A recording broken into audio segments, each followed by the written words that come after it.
شهر رمضان الذي أنزل فيه القرآن.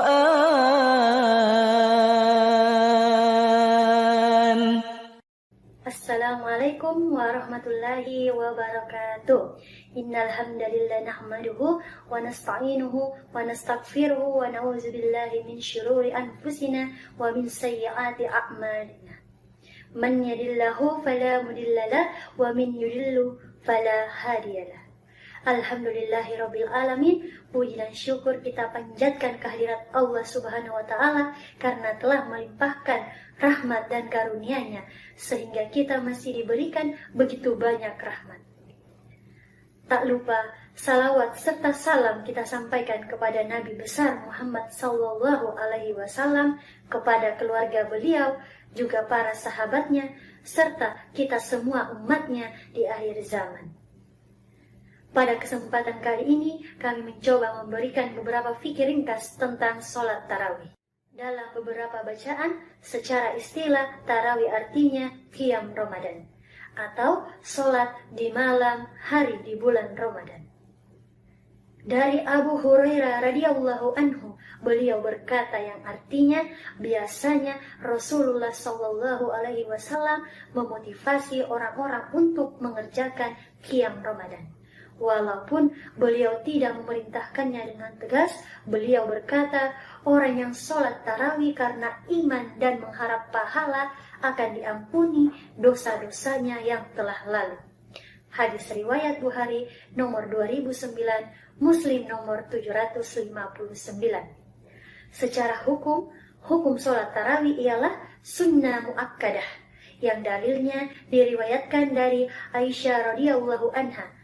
Beliau berkata, Rasulullah Shallallahu alaihi wasallam sholat di masjid suatu malam, maka orang-orang pun ikut sholat di belakang beliau.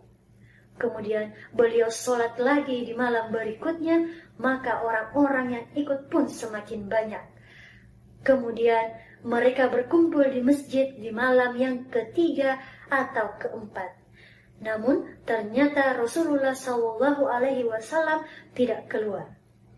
Ketika pagi hari, beliau bersabda, "Aku melihat apa yang kalian lakukan semalam. Tidak ada yang menghalangiku untuk keluar, kecuali aku khawatir sholat tersebut diwajibkan atas kalian." Perawi mengatakan itu di bulan Ramadan. Hadis riwayat Bukhari nomor 1129, Muslim nomor 761. Hadis tersebut juga menjelaskan bahwa sholat tarawih yang lebih utama dikerjakan secara berjamaah daripada sendirian. Hadis ini juga menunjukkan bahwa Nabi Muhammad SAW sholat tarawih secara berjamaah di masjid. Namun yang menahan beliau untuk merutinkannya adalah beliau khawatir sholat tarawih diwajibkan kepada umat beliau. Maka ini menunjukkan bahwa melaksanakannya di masjid lebih utama. Adapun waktu pelaksanaannya, sholat tarawih dilaksanakan setelah sholat isya, dan yang utama adalah setelah waktu isya yang terakhir.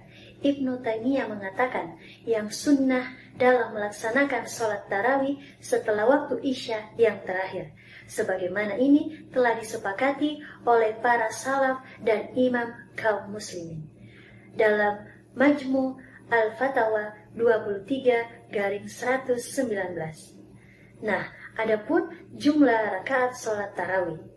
Sholat tarawih dan sholat malam secara umum tidak memiliki batasan tertentu. Ada beberapa dalil akan hal ini adalah sebagai berikut. Yang pertama, dari Ibnu Umar radhiyallahu anhuma, ia berkata, ada seorang yang bertanya kepada Rasulullah Sallallahu alaihi wasallam mengenai sholat malam.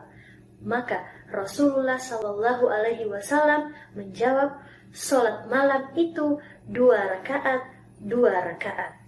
Jika salah seorang di antara kalian khawatir masuk waktu subuh, maka sholatlah 1 rakaat untuk membuat rakaat sholatnya menjadi ganjil.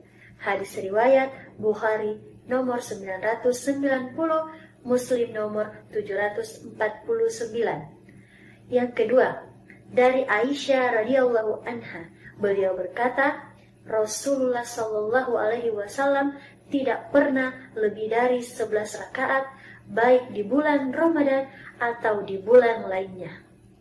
Beliau sholat 4 rakaat, jangan tanya mengenai bagusnya dan panjangnya. Kemudian beliau sholat 4 rakaat, jangan tanya bagaimana bagusnya dan panjangnya. Kemudian beliau sholat 3 rakaat. Hadis riwayat Bukhari nomor 2013, Muslim nomor 837. Nah, dari hadis-hadis ini diketahui bahwa Rasulullah Shallallahu alaihi wasallam tidak membatasi jumlah rakaat salat yang dikerjakan setelah Isya. Para ulama sepakat bahwa tidak ada batasan rakaat tertentu dalam sholat malam, dan bahwasanya hukumnya adalah sunnah. Barang siapa yang ingin memanjangkan berdirinya dan menyedikitkan rakaatnya, silahkan. Barang siapa yang ingin memperbanyak ruku dan sujud, silahkan. Dalam Al-Istizkar 2/102. Fadilah salat tarawih yang paling besar adalah semakin dekatnya pribadi kepada Allah. Artinya, semakin tekun dan khusyuk seseorang dalam menunaikan salat tarawih, semakin dekat ia dengan Allah. Hal ini tentu bukan sesuatu yang aneh, mengingat salat merupakan sarana komunikasi antara hamba dengan Tuhannya. Nah, dengan demikian, semoga pribadi-pribadi kita dapat mengambil hikmah dan menambah iman-iman kita untuk terus selalu memuji dan melaksanakan perintah Allah. Akhir kata, jikalau ada baiknya, itu berasal dari Allah, dan jika ada kekurangannya, itu berasal dari pribadi kami sebagai manusia biasa. Wabillahi taufiq wal hidayah. Wassalamualaikum warahmatullahi wabarakatuh.